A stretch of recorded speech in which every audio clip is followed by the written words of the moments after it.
Welcome to It Takes Two. I'm Blair. I'm Chris. And today we'll be talking about Love and Marriage, Huntsville, Season 9, Episode 4. Listen, today I am a millimeter today. Listen here. With this episode, I have nothing bad to say about Melody. No notes. Not even a single thing. You ready for this, Blair? Yeah. Walk us through this episode, please. Subscribe, like, share, comment. I forgot that. Go ahead, Blair. Destiny and Martell meet up. Yeah. We learned that Destiny's dad has cancer. They found a few new spots, so she has to take him to a few additional doctor's appointments. Okay. Destiny also signed a lease for her production space for her Madani product. She tells us that she is completely e-commerce right now. Martell asked her how the girls' trip went with Mel being there and everything. And Destiny says that Mel kept saying that any woman that hangs with my ex-husband's mistress doesn't follow girl code. But Mel was talking to the mistress, trying to explain how to respectfully cheat. At that point, Destiny fell back because Mel wasn't even fighting for her own marriage. Wait. Destiny's eyes. That's crazy. Destiny said, and can you believe that after that, Mel was nice to me? You mean after you said, I love you? Destiny says Mel has so many faces. 1 minute she's screaming, 1 minute she's cordial. Martell says that people keep fishing to see if there was more to the church situation that did come up on the girls' trip. He says that she came over, they talked, she left, it wasn't anything. When she came over, that's when he was already separated with Mel, so he says. Martell says that Trish made everything awkward. She should have just rolled with how he was doing at Stormi's house. Now everybody has questions. No, I ain't gonna hold you. I do agree with that 100%. I don't. Why she gotta lie for you? Listen, I'm just saying. Maybe he was trying to protect her from herself. I don't know. But go ahead, continue. I doubt Martell thinks of people in that way. Marsau asked if Martell hit. Ken said that it was before him. He wasn't really bothered by the question, but he was bothered that Trish didn't tell him. Yeah. Martell didn't like that Marsau kept going in about it, and he thinks that Marsau and Maurice are hypocritical. He says Marsau cheats like a mother effer. You act like we ain't been places together, and you don't have to say anything, and he feels that Marsau is 1,000 times worse than him. 1,000 times? You first, Blair. Number one, Destiny. Whoa. You were itching to get beside Mel, to sit beside her and talking about how you missed her and how you love her and all this type of stuff. Whoa. So why is it that when you relayed the conversation to Martell, you have all these voices that Mel had, and can you believe she was being nice to me after this and that and all this type of stuff? Yeah, I see why Mel doesn't talk to you. Oh, facts. Facts. Because you're very two-faced. Oh, yeah. Very much so. Then when it comes to the Martell Trish situation, and then him talking about how Marsau and Maurice are worse than him, I don't know, but Martell, we see the proof of your infidelity with the child that was born. So whether or not Maurice and Marsau are worse than you, they're a little bit smarter at hiding their dirt than you. Yeah. At least Marsau. At least for all these seasons. Yeah, Maurice, I've got a question mark by Maurice now. Yeah. But Marsau, ain't nothing come up about it. So all the talking you do in Martell, no proof. I mean, no face, no case. Hey, listen here, man. Listen here. Years ago, like over a decade maybe, I had an ex. And when we broke up, I am a big believer, a huge believer of take your things back. I don't want your things in my house. And listen, this may have been me in the past. I took my things back as well. Right. You get what I'm saying? But very specifically, I basically erased my present with everything that she gave me. Take everything. That should also include friends. If you came by way of my husband, if you came by way of my wife, go with them. Because this is a prime example of you are Martell's friend. Even though we may have clicked while we was married, talking about Destiny and Mel, your allegiance is to Martell. Clearly. So it's like, hey, if you're the one, it's funny how she always talking about all these things with Mel and things like that. But Mel, the funny thing about Mel is, Mel said out her mouth on that trip that was 30 days, F Destiny. Facts. Hard stop right there. But yet, after you was told and confirmed by Mel that, I said it, right? You was there talking about, I love you. You want to sit next to her. You want to sit on her lap. Yeah. Things like that. Talking about, there's a way for us to get back to the friendship. No. I'm just a loyal person and da-da-da-da. You No, know you're what? not. I see why she said F Destiny. And I that's thought what it was harsh at first, but I was just like, you know what? No. Let it rock. Listen here. Because Mel said it herself. She said, listen, Mel can't post her own kids on social media, but Destiny posted my kids with the mistress in the photo. Like, and don't try to act like you didn't know that the mistress was there. That's why I'm like, go with Martell. Like, I'm clearing my house of everything that resembles Martell anyway. So Destiny, she's phony. And it's actually sad because, truth be told, I think the first episode of this season was called basically like, Destiny, have some self-respect. Like you look crazy following behind her like a lapdog. I'm tired of talking about Martell accusing Marsau of cheating and things like that, and trying to make it seem like Martell was not the one that Marsau wasn't the one telling Martell, you need to stop doing what you're doing. Because you're going to break apart your family. Exactly. He's been saying that since season 1. Since season 1, right? And my whole thing is, if they are 1,000 times worse, then you got to be the idiot of the group that got caught. Right? If they are 1,000 times worse, you are the idiot that tried to do revenge Pete on your ex-wife. Then you're the idiot of the group. You get what I'm saying? Arrested so it's like of dealings with your exactly. Ex. Yeah. So don't try to that's what they do. They deflect and then they just rehash. And guess what, Destiny? I don't want to hear your mouth about Mel being friends with Mel no more. And the thing about this, I'm not even a Melometer, but this episode, I can see 100% why. 100% why people back Melody, because you know why? Somebody have to. Yeah. Because listen, how is the one that get cheated on, the one that gets wrong, is the one that now being called a two-face? Let's continue because there's more. Nell visits Mel. Okay. Mel says that she's surprised Nell is there because she usually doesn't come over. Okay. Nell got into her feelings because she didn't have a name card when they went to the trip. True. She felt that she should have had Sonny's room as well because she is closer to Mel than Sonny. Okay. Mel didn't think Nell would care. She's older than all of them. You said you were a mentor, right? Oh. Nell talks about how she hasn't mentored everyone. She just mentioned Mel in the past. And Mel starts laughing, asking, how did y'all mentor me? Nell says that she tried to mentor, when Mel and Martell would come over to their home, and we see a clip of them mostly talking to Martell about the things that he was doing and how Mel maybe needed to, what did they say? Have some patience with him, something to that regard. Yeah. Mel says that she has a therapist, her mom, and God. A mentor to Mel is someone who guides you in relation to business, and she would not consider Nell a mentor. Okay. Mel was offended by what Nell said in an interview. Nell said that Melody was just as bad as Martell. Both of them can be stubborn and hard-headed. Mel plays it for her. She also said that it was draining and she gets mad at both of them. They're both very hard-headed.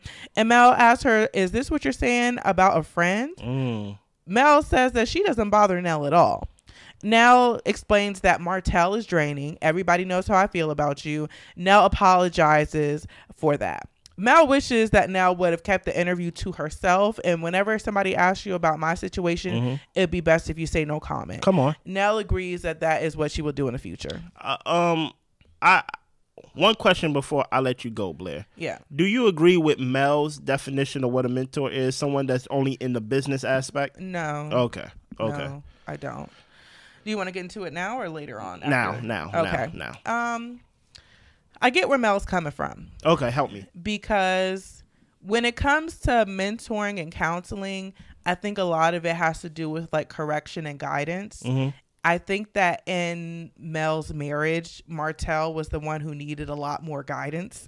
A lot more correcting. And a lot more correcting. So I could see where Mel would say, y'all wasn't counseling me. Y'all was talking to my husband. Well, at the same time, did Martell call them to counsel himself, or did you call them over so that way they can counsel him and in turn help your marriage? Yeah. So I think by proxy, they were counseling and mentoring you guys in your marriage, even though Mel has divorced him now, so she probably does not count herself in the fact that, me and him are together. So they would, so clearly they would say that the situation is draining, or we're both draining, and all these types of things because we're constantly going through these issues, even though it's issues he brought upon us. But I keep pulling in someone to help us with these issues because he keeps doing wrong. I'm following. So I get where Mel's coming from, but at the same time, I don't think she can separate herself from Martell during the marriage. Martell was doing what he was doing, and if Mel really was fed up and over it, she could have left Martell, and there would be no need for Chris and Nell to be coming over all hours of the night and trying to talk to them, and Mel having somebody to vent to. If she really felt like, okay, this isn't what I want, I'm going to choose what I want, and I'm going to choose not to be with him. But you wanted to be in the marriage, you wanted somebody to talk to him, you wanted somebody to pour into him and to try to help change the situation, which, you know, she has a family. So I totally get why she would do all of that. But for her to kind of discredit Nell in the way that they helped, I feel like she's trying to extract herself by saying, I'm not the one who needed help, you know? And that could be true, right? I think we're doing a little bit of semantics of counseling, mentor, like all these things. For one, let's speak from Nell's perspective, right? And when I say Nell, what Nell represents, an older couple, right? Right. An older couple. And sorry. Go ahead. And just one more thing. I also think that when someone is counseling and mentoring you, that person doesn't go to you for advice. And I don't think I've seen Nell go to Mel for advice or support in any type of way when it comes to her marriage. So I think that is also like a clear boundary in the fact that I was helping you with your situation. It's not like we're friends going through life and dealing and helping with each other. I was helping you, and I'm older than you. But go ahead. Yeah. I think when it comes to that whole counseling mentor, especially from an older marriage couple, they always are looking for someone to take under their wing, right? But I believe a mentorship have to be agreed upon both parties, right? It can't just be something that one party want to do and the other party is kind of like, I don't really know what's going on. And when I say don't know what's going on, I mean like it has to be agreed upon, like you are my mentor. And the only reason why I agree with everything you say, except for the mentor part, is because there was some scenes that we seen throughout the show that Nell did not know that was going on in the marriage. Certain details. To where when Mel is pouring out her heart, Nell's like, I did not know that. And I'm like, and if Mel really viewed you as a mentor, you would know that. Right. You get what I'm saying? So like, and I think we're doing a little bit of semantics because there are people who come to me for advice, but they would not call me their mentor. And I would not call them my mentee. You get what I'm saying? So I think we're doing that. And also, I think Mel is also speaking from, actually, it's not even I think. Mel said she was hurt. She said her feelings was hurt. So basically what Nell and Chris did caused Mel to basically reverse engineer any progression towards mentorship or any road that they was on to that. So she's like, for one, how can you be my mentor when like you're talking about me like this? You get what I'm saying? Like you didn't protect me. So now that's why when Mel doing that animated laugh, I ain't gonna hold you, that laugh made me uncomfortable, right? Some would say that laugh was even rude. But the whole motivation behind that laugh is, how dare you even try to say you like mentored me where whole time you doing interviews and talking bad about me, talking about some I'm draining? Yeah. And I think that's where Mel is coming from, right? That's why I'm cosplaying a Millimeter tonight. She's like, okay, how do me and Martell share the blame in this? Like I need a blueprint. Like, okay, I understand it may take two people to get divorced. I understand that. But you over here talking, and by you actually sharing the blame and putting my name to it, you are actually exonerating Martell from like the bulk of the burden that he should carry in this. So by you saying Mel and Martell is draining, it's like, wait a minute now. Like I'm coming to you because I'm drained, as in Melody, and now on the backside, I hear you talking to a stranger danger, saying that I'm draining you. I'm coming to you because I want to be replenished by whatever knowledge you have to help my marriage. And on the backside, you're telling me that I'm draining you?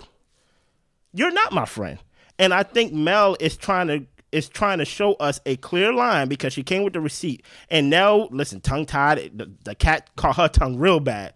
And she was like, well, you know how I feel about you. No, don't do that, right? Because you let the world know that I'm draining. You let the world know that, like, basically, like, it's my fault and things of that nature. But whole time, everybody silently supposed to know how I feel about you. That's not fair. And truth be told, that's not a friend, or that's not a person that I would want to represent in a friendship with me. I wouldn't be friends with a person like that. Okay. So like I understand why Mel feels what she feel about Nell when it comes to like whole time you can say no comment. We seen Melody say no comment before. So it's not like she's saying something that Melody herself has not practiced herself. So I feel like Nell, you got caught red-handed, and you just gotta apologize for it. You just gotta apologize and do better next time. You know. But I will say one thing, that Mel does not do a good job of taking accountability. No, she don't. Nell presented an issue to her, and Mel presented a bigger issue back to Nell. Oh. Mm-hmm. There was no, and when Mel responded to her, she said, "You're older than us. I didn't think you would care." And not, no, girl, I'm sorry. I messed up. No, 100%. That's something that I should have had together, whatever the case may be. Take a full ownership and accountability, and apologize for that before bringing up your grievance. No. That is true, because whole time this wasn't a grievance that Melody brought just from the jump. This was in response to Nell saying, I had an issue with, well, let me tell you about my issue. Right. She had a video all queued up and everything. I see. Yeah. Maurice got arrested for DUI. Oh, my goodness. Listen here. Make sure y'all tune in next week, this upcoming week. We are going to go into more details about this, because this scene, whew.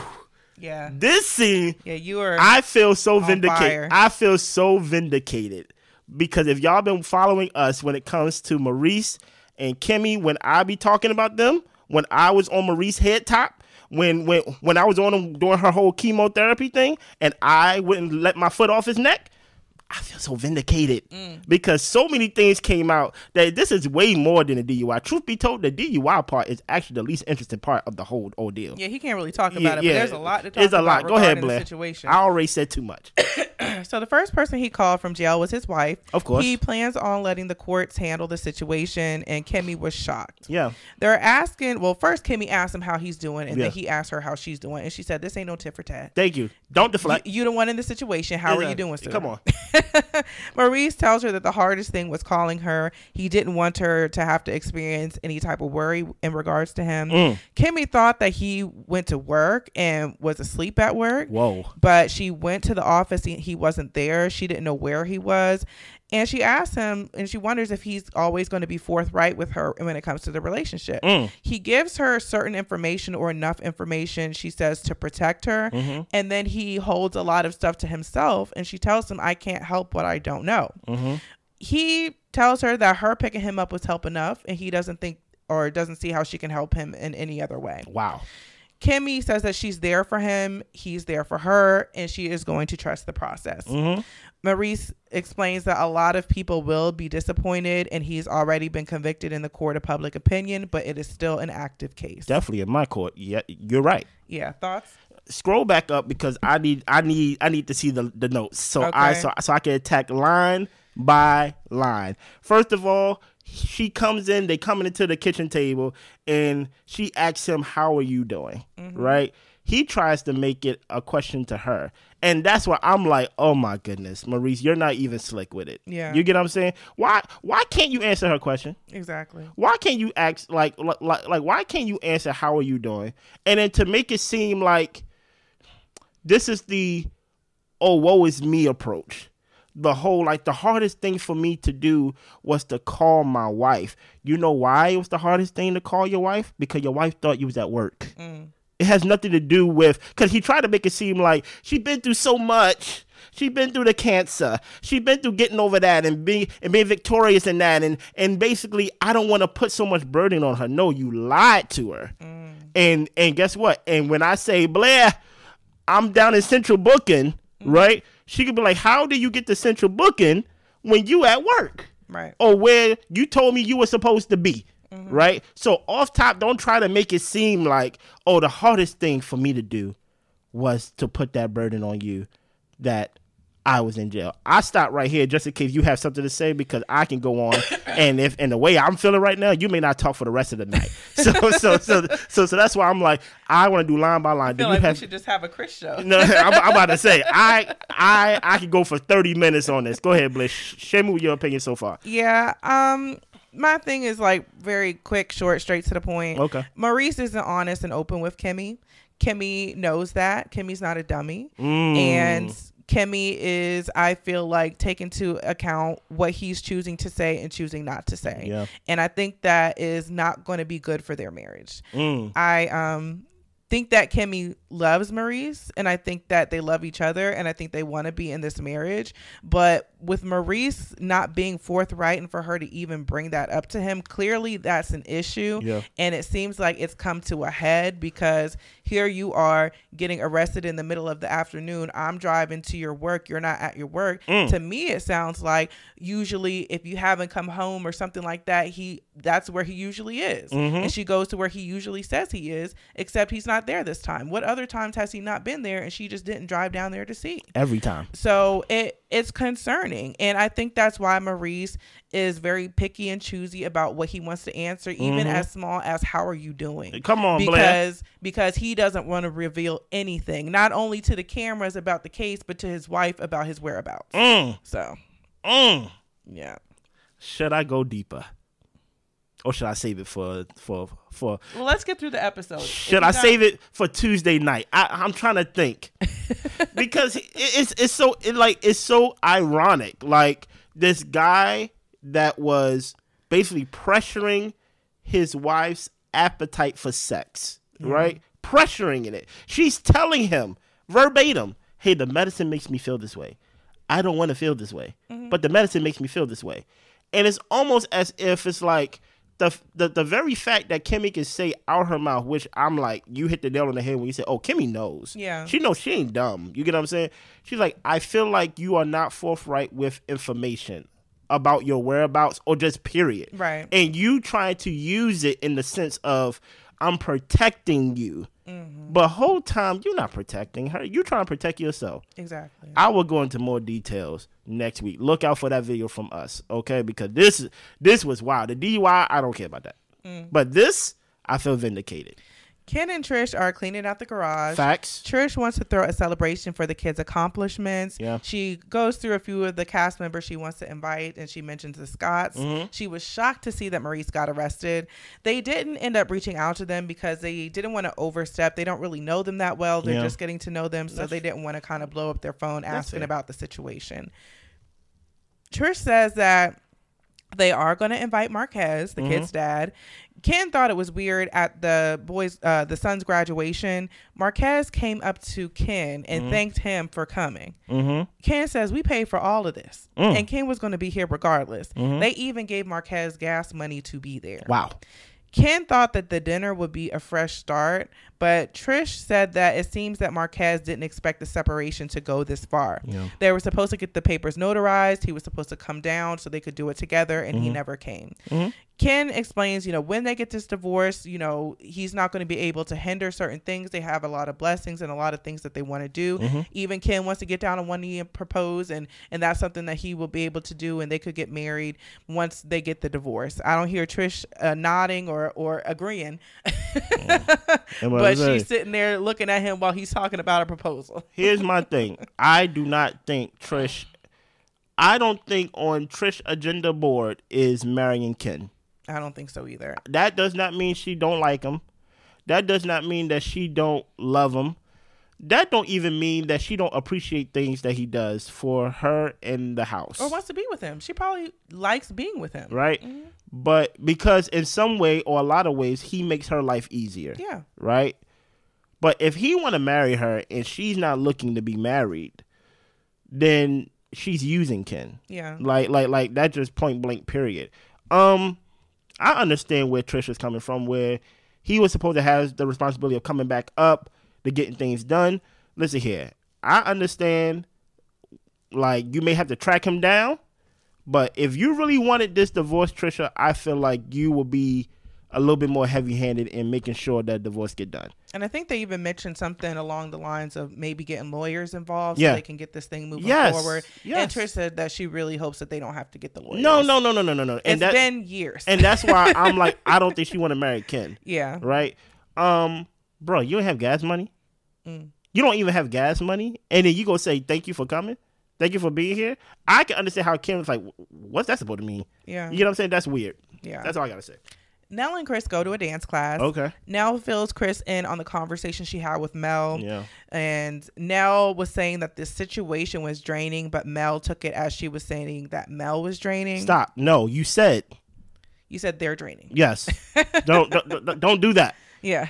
As me cosplaying a millimeter today, just today, right? Don't do that. Yeah. Continue.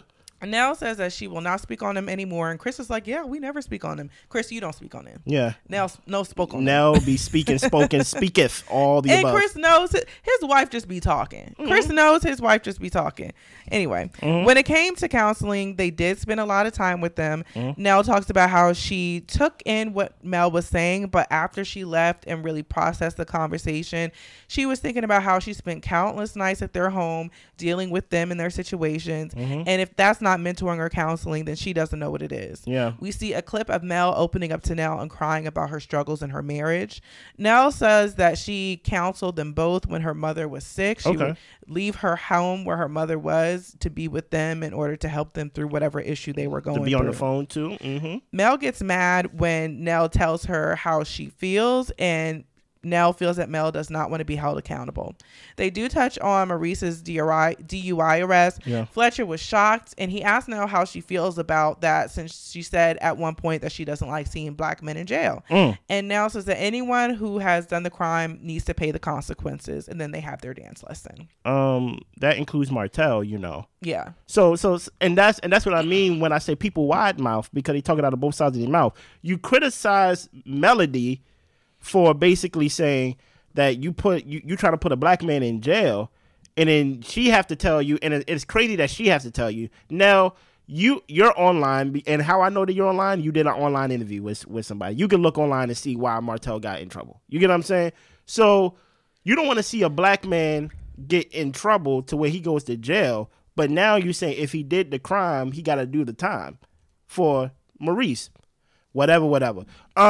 When it comes to Nell, if you're gonna be the type to help me while your mother is sick, don't bring up to me after the fact that I helped you even when my mama was sick. I ain't asked you about your mama.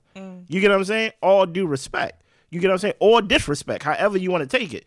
At the end of the day, it is not right for me to help somebody, and then when I get caught in a trap or something like that, I'd be like, you know what, I help you. I gave you my last dollar. I never asked for your last dollar.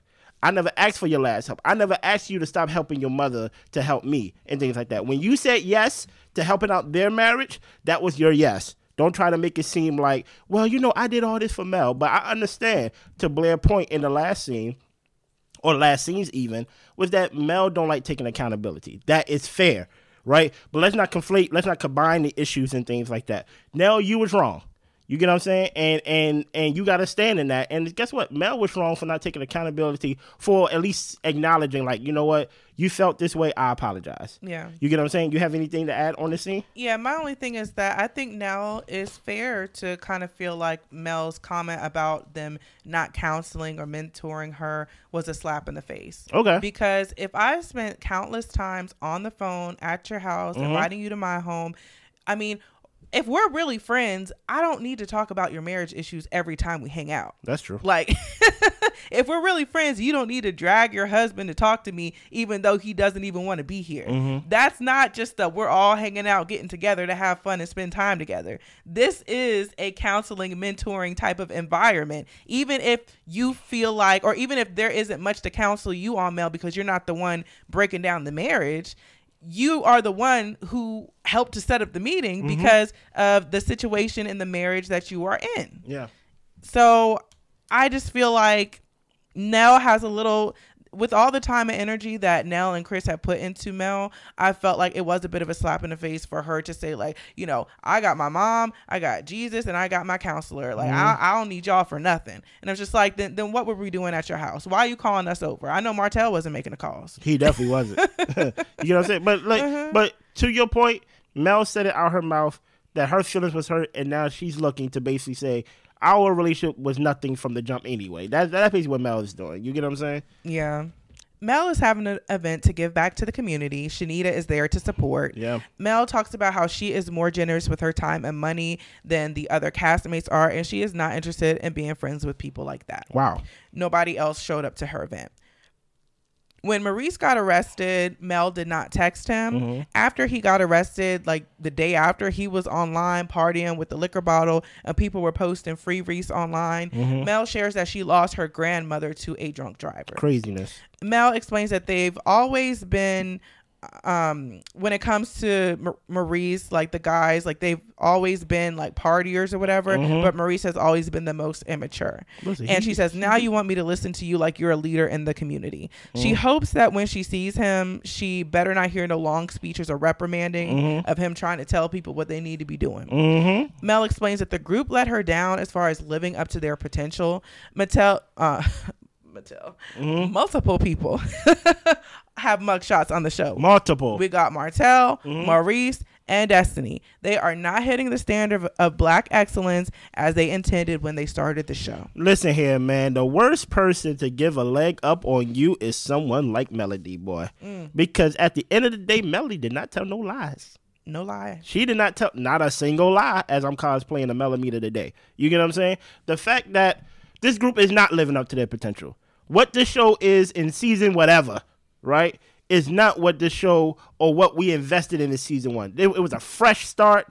We saw a group. We was like, oh, they kind of build this. We basically got somebody that got basically every corner of basically building, banking, credit. Like it was such a beautiful show that we invested in. But you know, Mel, I ain't gonna hold you. You did bring your marriage troubles on the show. But I can understand if Martell keep doing it and keep doing it. Hey, listen here. It is what it is. I love the fact that she basically talked about how Maurice is not Martin Luther King and then showed the flashback of him giving speeches and things like that. But Melody is right? For her to say she's not friends with these people, she don't want to be friends with these people, I think it kind of just shows she put to words what we already see. We see y'all not friends. Yeah. We see y'all don't get along. We see this was supposed to be called a comeback group. I think it was supposed to be called.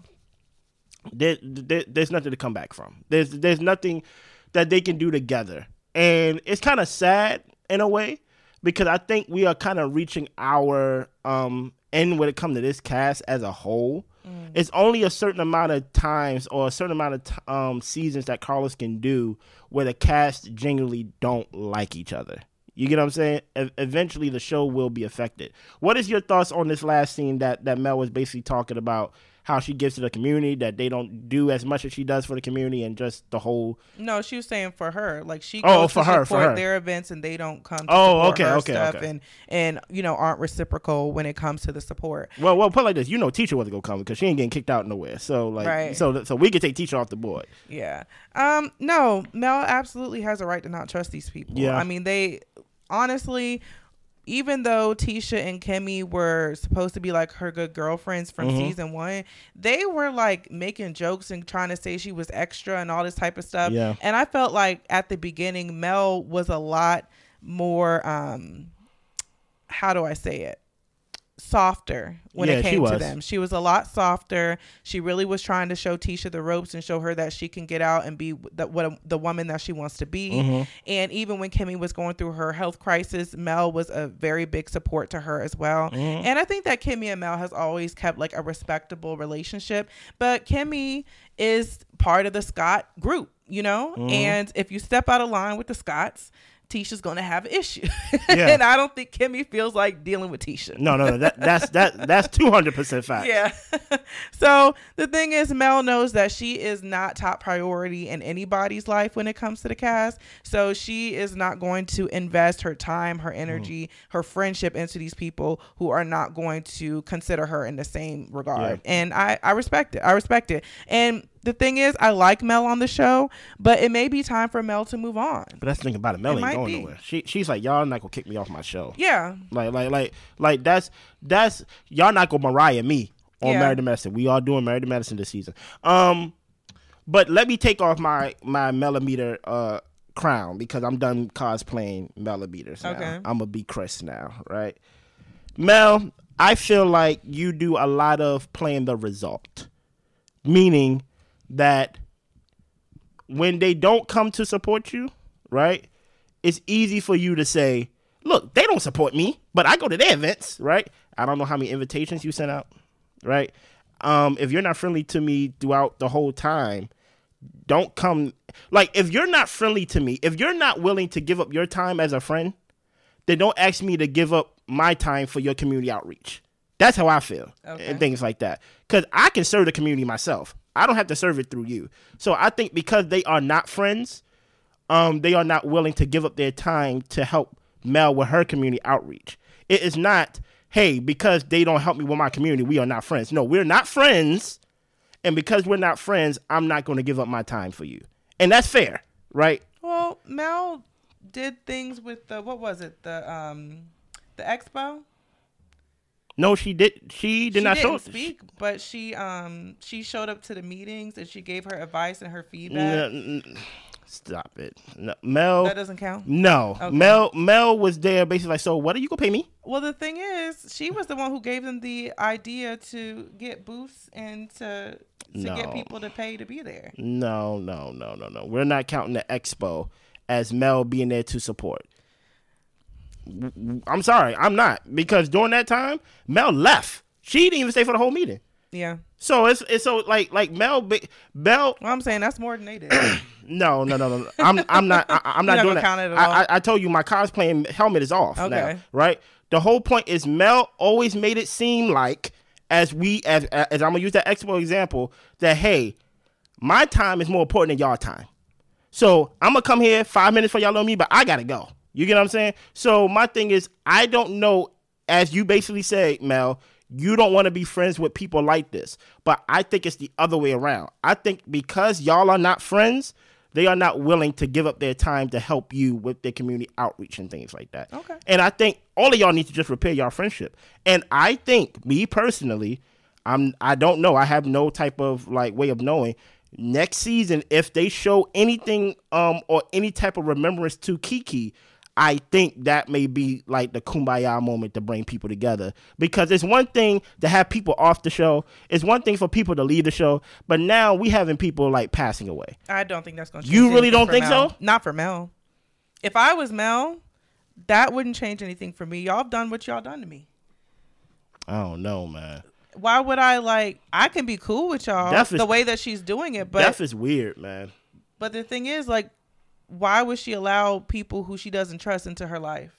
But you gotta understand, she don't trust these people because she's been hurt by them. So it's not like it didn't start off with not trusting. She's hurt by these people. Everything Mel does is out of hurt. It's not even out of like, this is her initial stance. This is a response to her being hurt. Y'all did not support me. Y'all were not friendly to me. To Blair Point, like basically when the show first started, y'all were basically sunning me, and I've been softer. And I've been nicer, and I was taken advantage of. Now I'm not doing that. That's coming from a place of hurt. So, and death is weird, in my opinion. Death is a place that when somebody dies, I think it puts in perspective everybody's mortality. And I'm hoping that everybody can look at it and be like, what are we really mad at, y'all? Like, let's come back and do the comeback group for the 6th time or like the 8th time in a row. So optimistic. That's optimistic. and mind you, when I say this, yeah, I am not mentioning Martell. Right. Martell is off the show in my eyes, in my opinion. But I'm just talking about everybody else. Yeah. Because death is weird in that way. Okay. Let me know what y'all think. I will be back on Tuesday to talk about Maurice. Y'all look out for that video, because I'm gonna take down notes and make sure I get my facts straight. But I feel so. I'm gonna chime in when I can. Yes. Oh yeah. Blair's gonna introduce the show, and then I'm gonna let him rip. Y'all. I'm just gonna go. But make sure y'all subscribe, like, share, comment, all the above. Y'all be good. Bye.